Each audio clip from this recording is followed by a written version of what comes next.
सिद्धानम नमुखिचा संजयानम च भावो अथ धम गई तचम अणुसिठे सुने हमें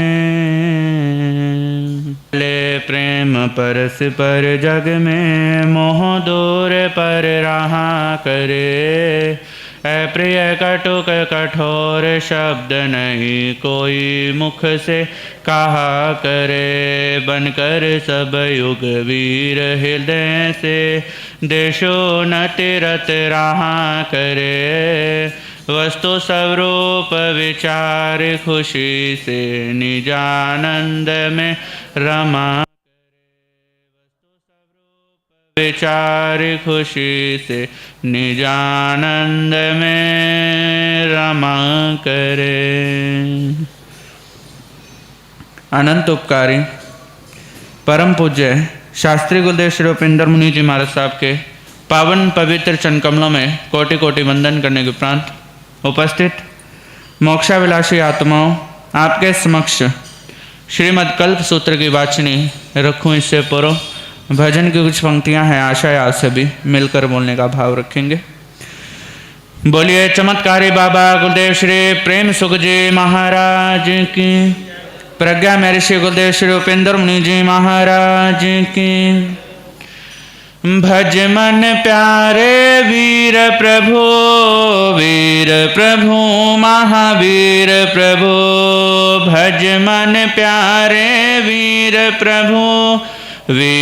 प्रभु महावीर प्रभु। पापों का हल्का भार हो प्रभु भजन से बेड़ा पार हो। भज मन प्यारे वीर प्रभु महावीर प्रभु, भज मन प्यारे वीर प्रभु महा भज मन प्यारे वीर प्रभु महावीर प्रभु, भज मन प्यारे वीर प्रभु महा। सुंदर और सर्वांग पूर्ण काया पाकर भी तू भजन न कर पाया। सुंदर और सर्वांग पूर्ण काया पाकर भी तू भजन न कर पाया। कुछ भोग में कुछ रोग में, कुछ भोग में कुछ रोग में, जीवन ही गया बेकार हो। प्रभु भजन से बेड़ा पार हो। भज मन प्यारे वीर प्रभु महावीर प्रभु, भज मन प्यारे वीर प्रभु महा। पापों का हल्का भार हो प्रभु भजन से बेड़ा पार हो। भज मन प्यारे वीर प्रभु महावीर प्रभु, भज मन प्यारे वीर प्रभु महावीर। वाणी का उपयोग किया प्रभव में, निंदा करके रहा सदा अभाव में। वाणी का उपयोग किया प्रभाव में, निंदा करके रहा सदा अभाव में। प्रभु प्रेम बिन नित नेम बिन, प्रभु प्रेम बिन नित नेम बिन। तेरी वाणी को धिक्कार हो प्रभु भजन से बेड़ा पार हो। भज मन प्यारे वीर प्रभु महावीर प्रभु, भज मन प्यारे वीर। वीर प्रभु महावीर प्रभु पापों का हल्का भार हो, प्रभु भजन से बेड़ा पार हो।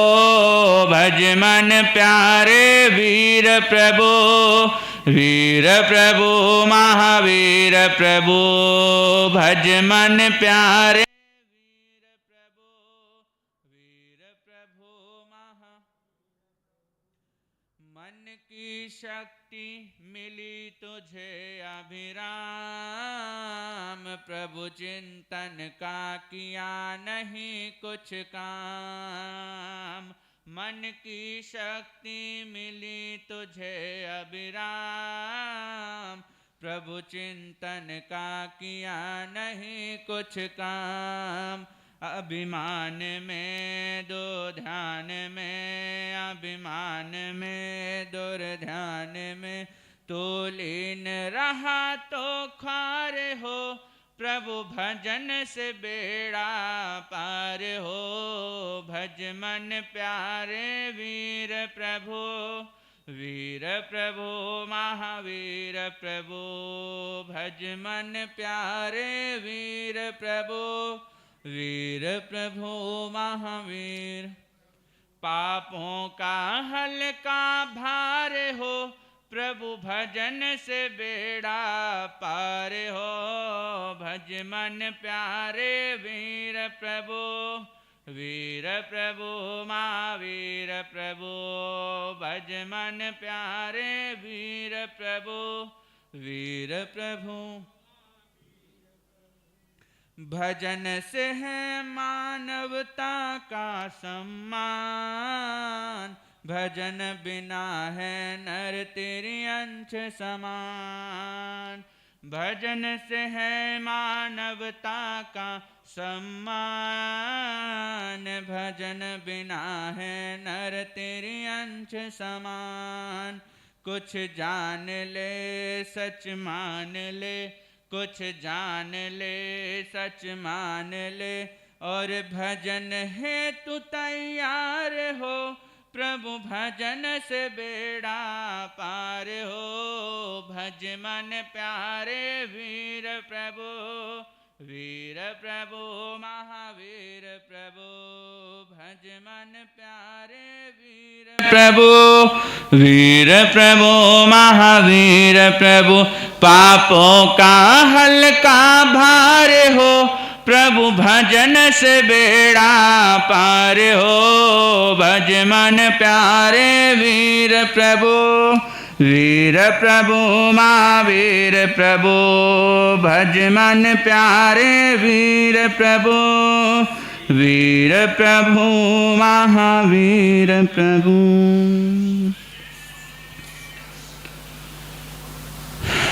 धर्म पे बंधुओं, आज से आपके समक्ष श्रीमद् कल्प सूत्र की वाचनी प्रारंभ करना चाहूँगा। आज्ञा लेना चाहूँगा शरमण भगवान महावीर स्वामी, चमत्कारी बाबा गुरुदेव श्री प्रेम सुख जी महाराज साहब इत्यादि महापुरुषों के चरणों में वंदन करते हुए उनसे अनुमति लेना चाहूँगा कि श्रीमद् कल्प सूत्र की वाचनी सफल रहे। श्रोताजन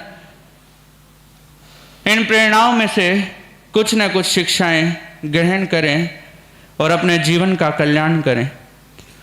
आइए श्रीमद् कल्प सूत्र की वाचनी को प्रारंभ करें। इससे पूर्व आप सभी से निवेदन है, रीढ़ की हड्डी सीधी कर लें, दोनों हाथों को सीने के मध्य में जोड़ लें, आंखों को बंद कर लें और मेरे साथ में कुछ पंक्तियां बोलेंगे। वंदे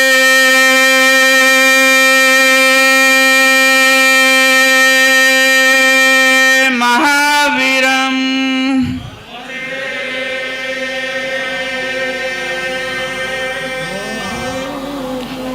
वंदे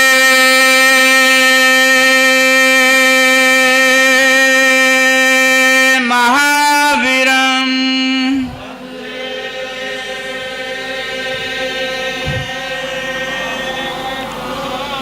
वंदे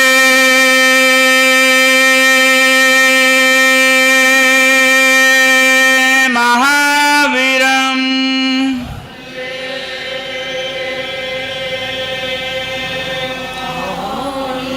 विश्व स्वामिनं त्रिशूलानंदनं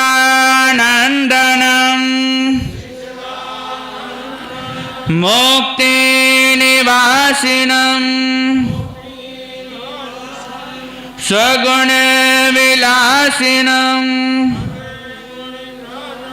शिवदं सुखदं श्रीजिनं वंदे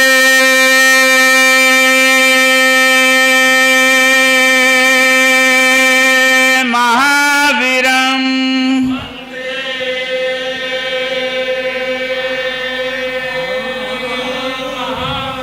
वंदे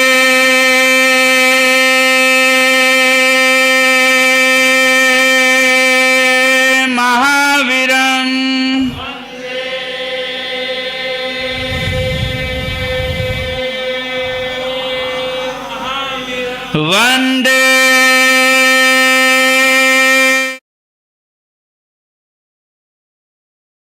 महावीरं।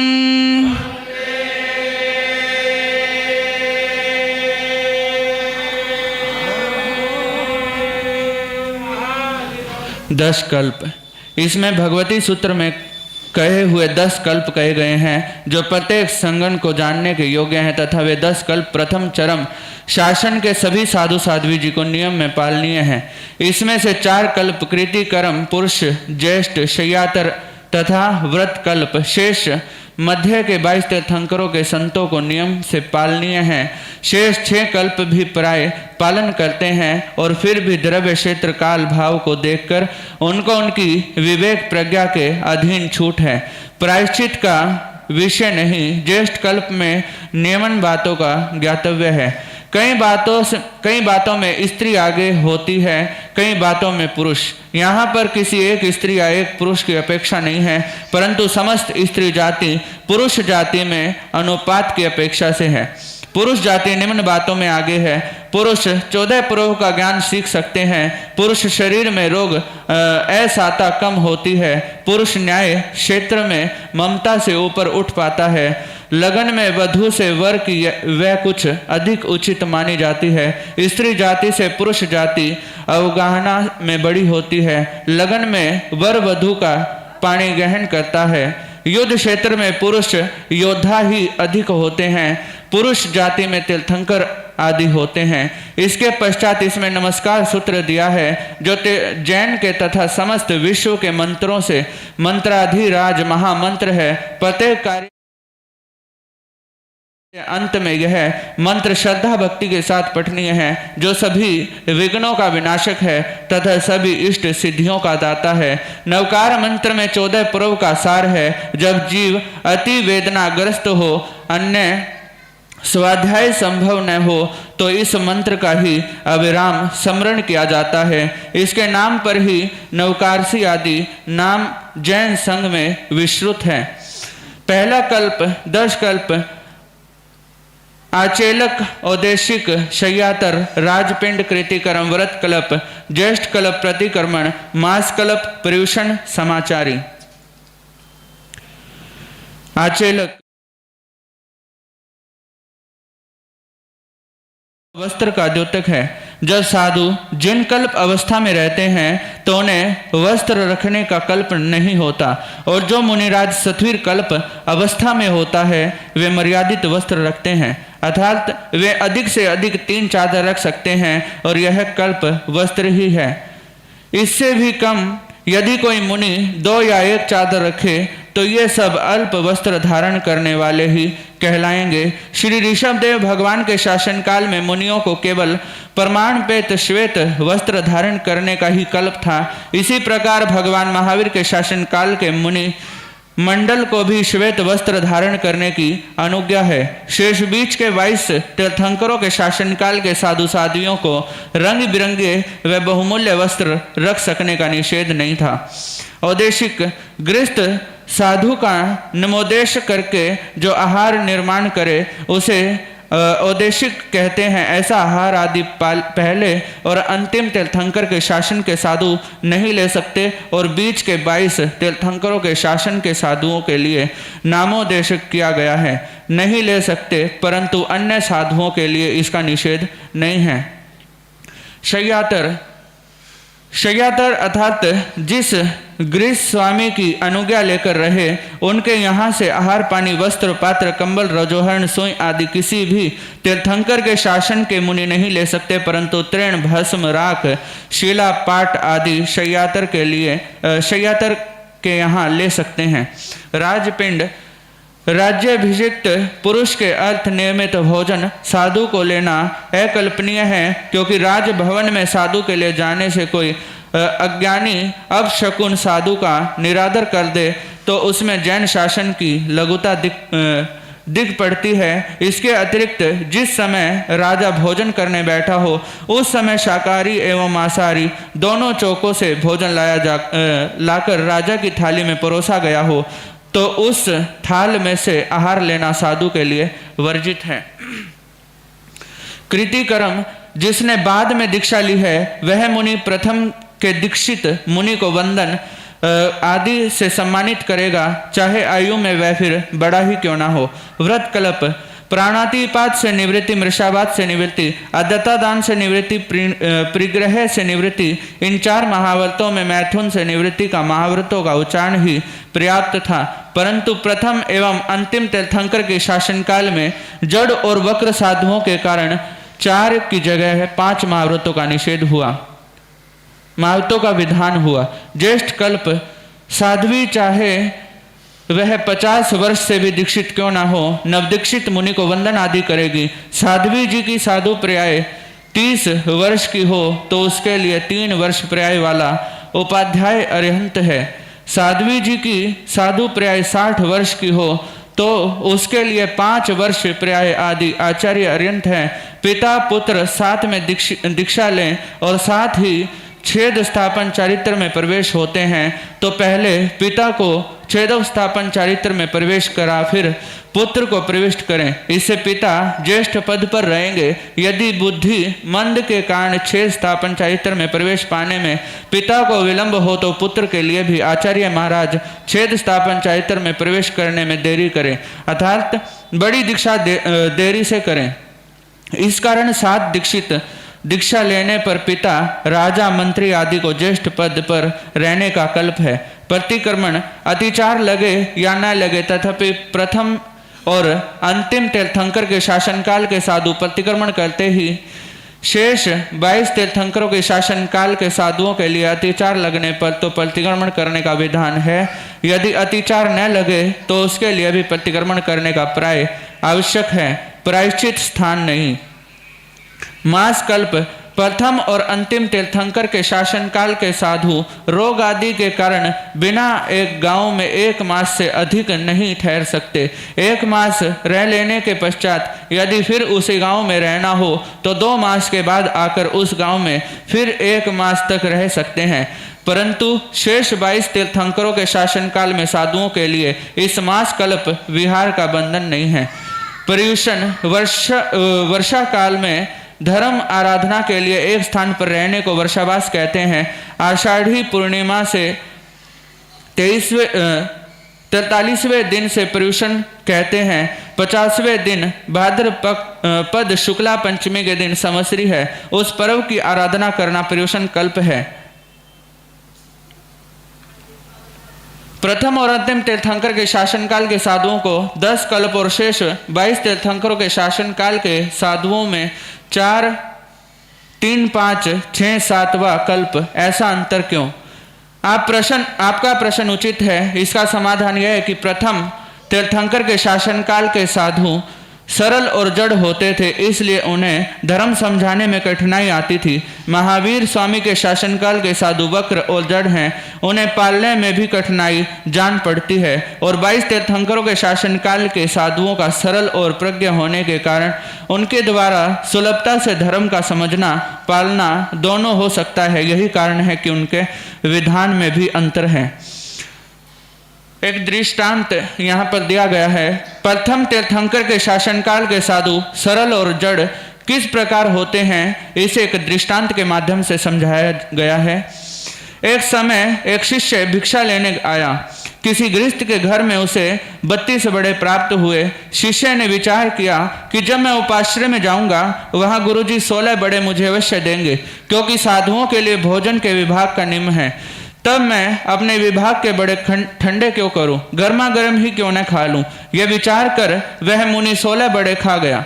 16 बड़े खाने के बाद उसने विचार किया कि जब गुरुजी के पास जाऊंगा तब मुझे 8 बड़े अवश्य मिलेंगे। यूं अपने भाग के वो 8 बड़े भी ठंडे क्यों करूं, और वह उन्हें भी खा गया।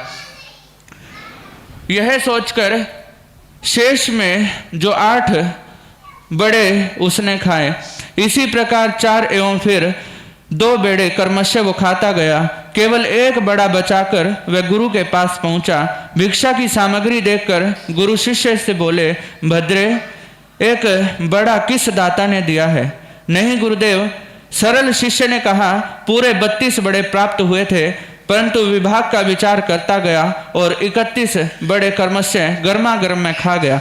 इस पर गुरु ने कहा, अरे शिष्य, गुरु को खिलाए बिना वे बड़े तेरे गले से नीचे कैसे उतर गए?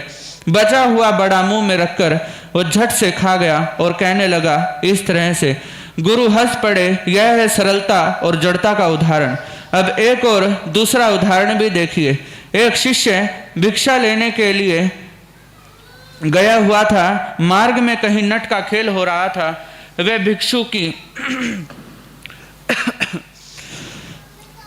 भिक्षु खेल देखने में लग गया। खेल समाप्त होने के पश्चात जब वह भिक्षा लेकर चला, यूं उसे कुछ देर हो गई।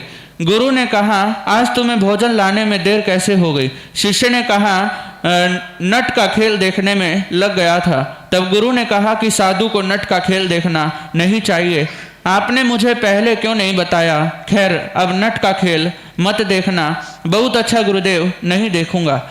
दूसरे दिन वह शिष्य भिक्षा लेने को गया। मार्ग में नट का खेल हो रहा था। वह खेल देखने लग गया। खेल समाप्त होने के पश्चात वह भिक्षा लेने आया। गुरु ने पूछा, आज भी तुम इतनी देर कहाँ लगा दिए? शिष्य ने कहा, महाराज, आज नटी का खेल देखने में लग गया था।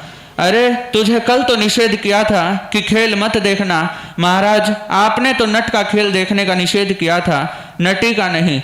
नट का खेल के साथ सब खेलों का निषेध हो चुका है, परंतु जड़ता के कारण शिष्य नट के खेल का निषेध करने पर केवल नट ही का खेल देखने की बात को समझा। यह है सरलता के साथ सरल जड़ता का उदाहरण। भगवान महावीर के शासनकाल के साधु जड़ और वक्र होते हैं। शिष्य के नट का खेल देखने पर गुरु ने उसे समझा दिया था कि साधु को खेल नहीं देखना चाहिए। फिर भी दूसरे दिन उसने नटी का खेल देखा। जब गुरु ने कहा, नटी का खेल क्यों देखा? तो यह खेल नहीं देखना था। शिष्य ने कहा, कल आपने नट का खेल देखने का निषेध किया था, किंतु नटी का खेल देखने का आपने निषेध नहीं बताया था। यह दोष आपका है, मेरा नहीं। यह है सरलता रहित जड़ता का उदाहरण। अब जड़ता वक्रता का अन्य उदाहरण देखिए। एक व्यापारी अपने पुत्र को यह शिक्षा देता है कि हे पुत्र, अपने बड़े बूढ़ों के सामने नहीं बोलना चाहिए। बहुत अच्छा कहकर वह पुत्र घर के सब किवाड़ व खिड़कियां बंद करके अंदर बैठ जाता है। पिता बाहर गया हुआ था। वह घर लौटा तो किवाड़ खुलवाने के लिए पुकारता है, लेकिन लड़का टस से मस नहीं होता। वो दरवाजा बजाता रहता है, लेकिन पुत्र एक भी बात नहीं मानता। और उसके बाद में फिर जब उसने देखा कि पुत्र द्वार नहीं खोल रहा, वो किसी तरह से दीवार वगैरह फांद कर घर के भीतर पहुंचा और पुत्र से कहा कि तूने दरवाजा क्यों नहीं खोला? तो उस समय वो पुत्र कहने लगा कि आपने ही तो मना किया था बड़ों के सामने नहीं बोलना। 22 तीर्थंकर के शासनकाल के साधु सरल एवं प्रज्ञ थे। जैसे उनके शासनकाल के साधुओं ने नट का खेल देखा, गुरु ने देरी से पूछने का कारण पूछा। शिष्य ने सरलता के कारण कह दिया कि विलंब का कारण नट का खेल देखना था। तब गुरु ने आदेश किया कि नट का खेल नहीं देखना चाहिए। शिष्य ने स्वीकार कर लिया। दूसरे दिन नटी का खेल हो रहा था। शिष्य ने प्रज्ञता के कारण विचार किया कि नट का खेल देखना क्यों निषेध है। सोचने पर मालूम हुआ कि खेल देखने से राग पैदा होता है। जब नट तक के खेल में राग पैदा होता है तो नटी के खेल देखने में तो विशेष राग पैदा होने की संभावना है। इसीलिए नटी का खेल भी क्यों देखें। कोई भी खेल कभी नहीं देखना, यह साधु का कल्प है। अरिहंत जय जय, सिद्ध प्रभु जय जय, अरिहंत साधु जीवन जय जय, जिन धर्म जय जय।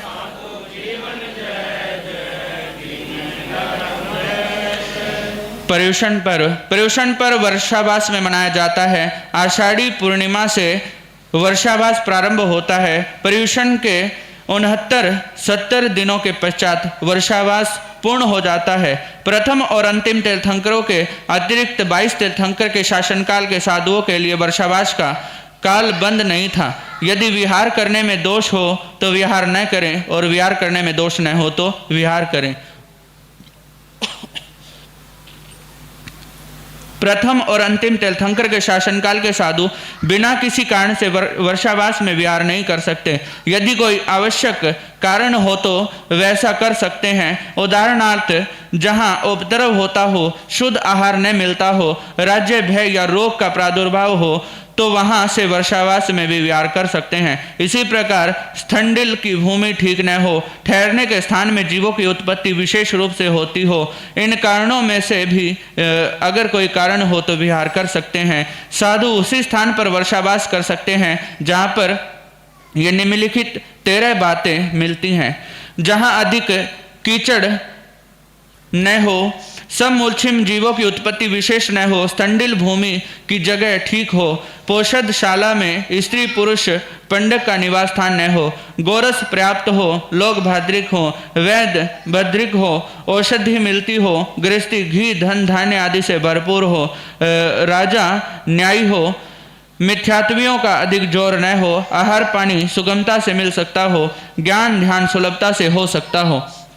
उपरोक्त 13 बातों में से 3, 4, 12, 13 ये 4 बातें तो होनी ही चाहिए। होली दशहरा आदि त्योहारों पर लोग अधिक पाप करके प्रसन्न होते हैं। यह गाढ़ भयंकर कर्मों की उपार्जना का कारण है।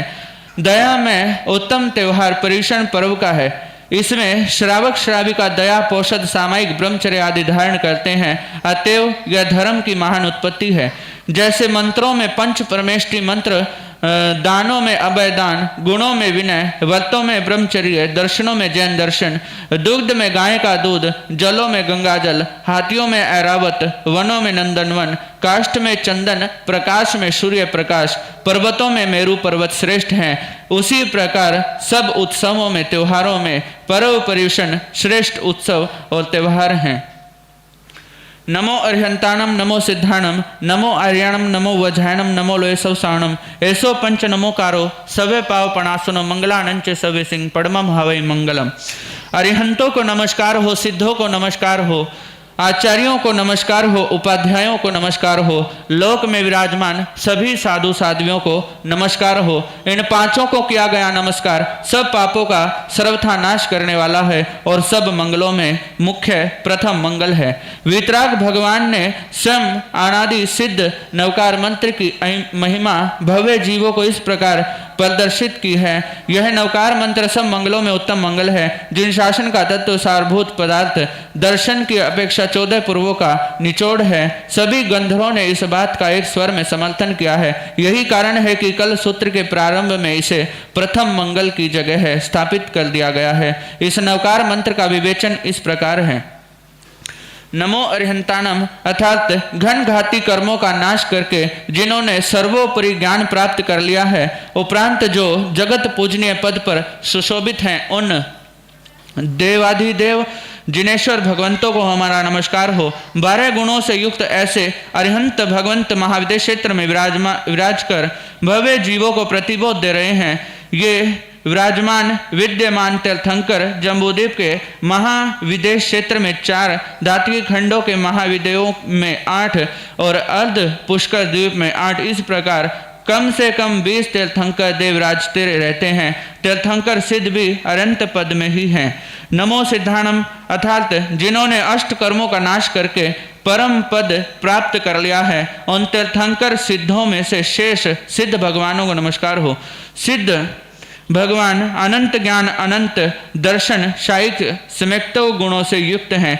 नमो आर्याणम अर्थात आचार्य महाराज को नमस्कार हो। आचार्य महाराज ज्ञानाचार दर्शनाचार चारित्रचार तपचार और वीर्याचार का स्वयं पालन करते हैं और वे उनके आज्ञानिवर्ती साधु साध्वियों से पालन करवाते हैं। यही कारण है कि वो मुनि मंडल का नेतृत्व भी करते हैं। ऐसे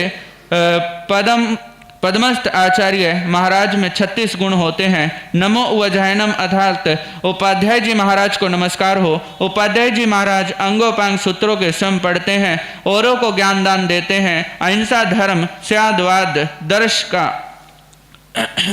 खूब प्रचार करके जिन शासन को दिपाते हैं, ऐसे पदस्थ उपाध्याय जी महाराज 25 गुणों से युक्त होते हैं। नमो लोय सब साउणम लोक में सर्व साधुओं को नमस्कार हो। साधु जी महाराज 27 गुणों से युक्त होते हैं। 42 दोषों को टालकर अन्न जल लेते हैं।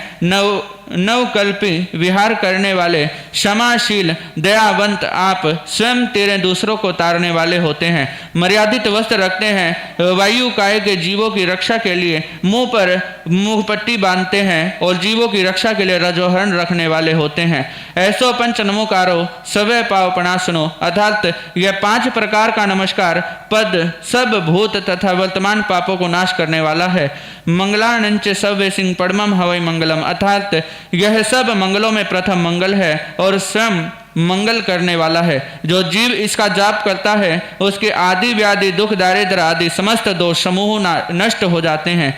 जिसके एक ही इष्ट होता है वह भी रिद्धि सिद्धि प्राप्त कर सकता है। फिर जिसके 5 इष्ट पंच परमेष्टि के हैं, जो इसका जाप करने वाला है वे यदि रिद्धि सिद्धि पा जाए तो इसमें अचरज कौन सा।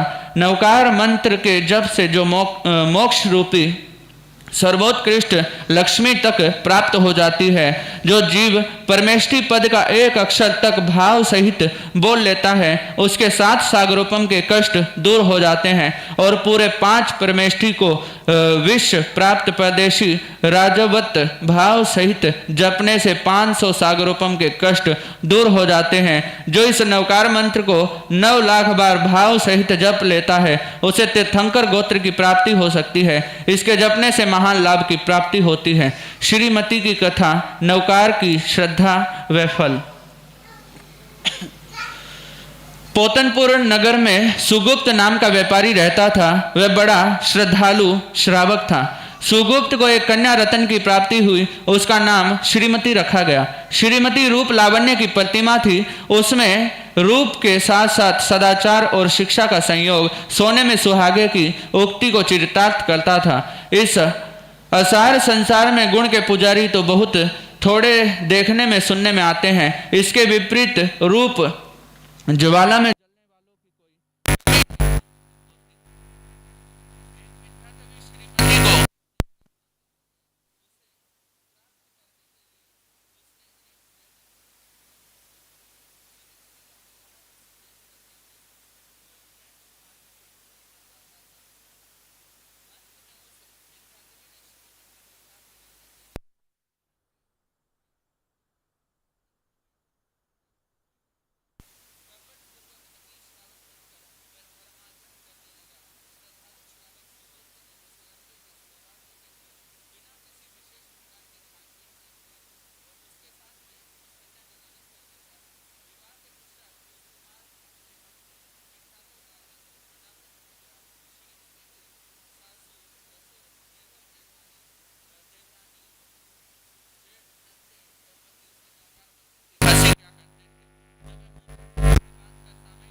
नाना प्रकार के कष्ट देने को तत्पर रहते थे। परंतु धन्य श्रीमती, तुमने नवकार मंत्र में कभी भी श्रद्धा नहीं हटाई। मेरु पर्वत की तरह है, अपने पद पर सदा अचल व अडिग बनकर रही। वह सदा विचार करती रही कि मन ही मन कहती रही कि धर्म की संकट के समय ही हुआ करती है। श्रीमती के कष्टों का तनिक भी और छोर न था। ललनाएं जो अबलाएं भी होती हैं, फिर भी सांसारिक अन्य कष्टों को वे एक बार हंसते हंसते सह लेती हैं, परंतु सोत का क्षण भर भी कष्ट तक सहना उन्हें असह्य हो जाता है। ये विचार कर उन सभी मिथ्यात्वों ने उस लड़के का एक और विवाह कर दिया। श्रीमती ने सोचा कि ब्रह्मचर्य व्रत पालने का अचानक ही एक अच्छा अवसर मिल गया है। अब उसने धर्म व नियम और भी ज्यादा दृढ़ता से करने लगी। यह नहीं, उसने आगंतुक नववधू का अपनी छोटी बहन की तरह स्वागत किया। श्रीमती को अपने धर्म पर आरूढ़ देख सब प्रकार के निराश होकर उनके पति ने एक दिन उसका अंतिम कांड करने का निश्चय किया। एक विषधर भोजन को एक घड़े में बंद करके श्रीमती के पास इस संदेश के साथ भिजवा दिया गया कि इस घड़े में तुम्हारे लिए बहुमूल्य हार है, इसमें से निकाल कर तुम उसे अपना कंठाभरण बना लेना। सांसारिक कष्टों का सामना करते करते सुनीरी मैंने निर्बल के बलराम देव के नाते सती ने एक नियम ही बना लिया था कि नवकार मंत्र का श्रद्धा पूर्वक जाप किए बिना किसी भी सांसारिक कार्य को प्रारंभ नहीं करती थी। इस समय भी उसने वैसा ही किया। तत्पश्चात उसने घड़े में हाथ डालकर हाथ निकाला, पतिदेव की आज्ञानुसार उसे गले में डाल लिया। नवकार मंत्र का प्रभाव ही ऐसा है कि जिससे अब तक साधक की साधना और श्रद्धा के अनुसार उसने अनेक अनहोनी घटनाएं घटा दी थी। आज भी वही हुआ।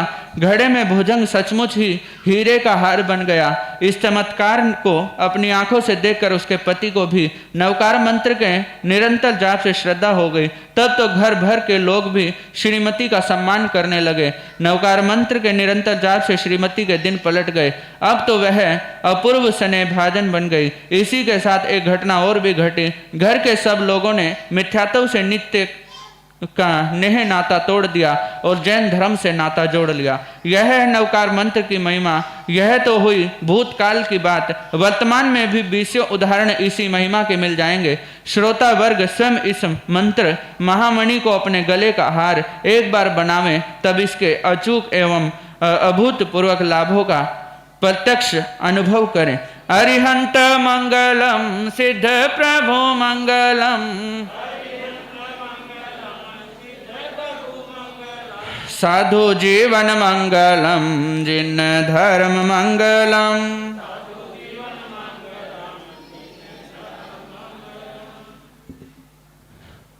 27 भव एवं 14 स्वपन।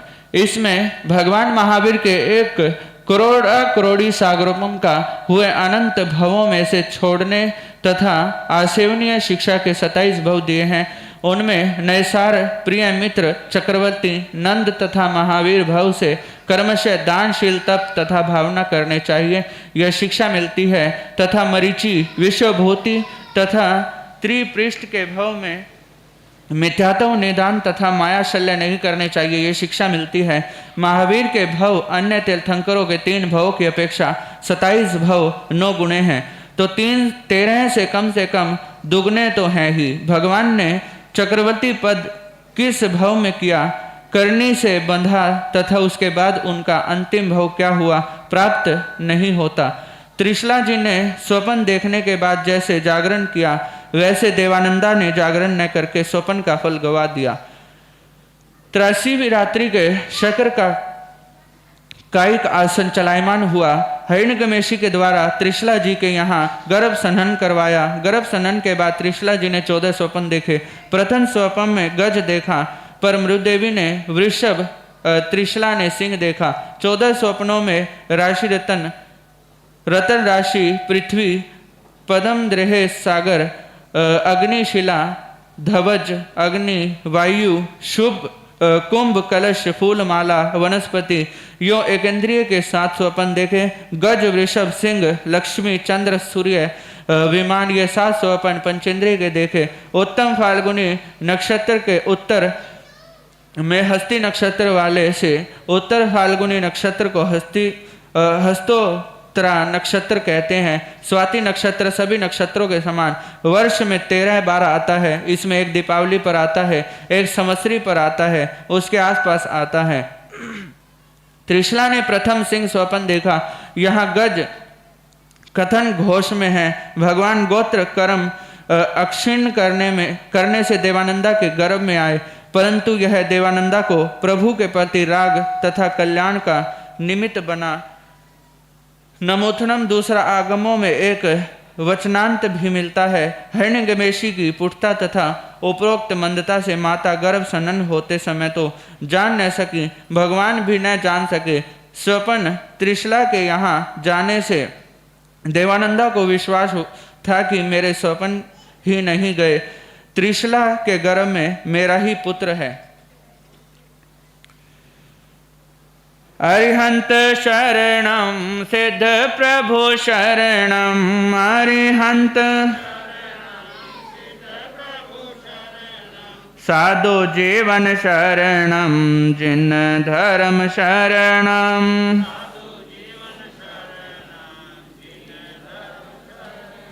चार शरण दुख हरण जगत में,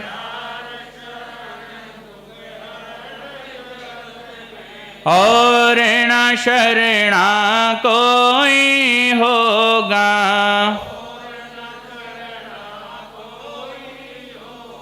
जो भव प्राणी करे आचरण,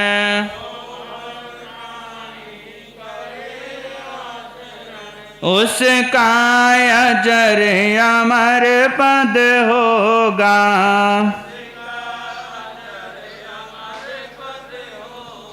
उसका सदा ही मंगल होगा।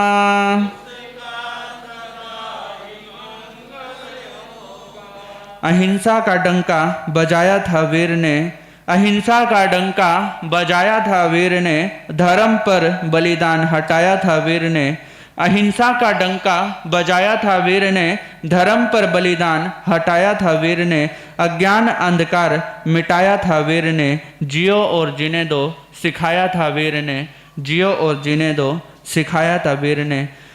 आज श्रीमद् कल्प सूत्र की प्रथम वाचनी संपूर्ण होती है। मिलकर के दो पंक्ति बोलेंगे। वीर प्रभु के अमृत वाणी सुनने को सब आओ, पर्युषण पर्व मनाओ, पर्युषण पर्व मनाओ। वीर प्रभु के अंत सुनने को सब आओ, पर्युषण पर्व मनाओ, पर्युषण पर्व मनाओ। वीर प्रभु की अमृत वाणी सुनने को सब आओ, पर्युषण पर्व मनाओ।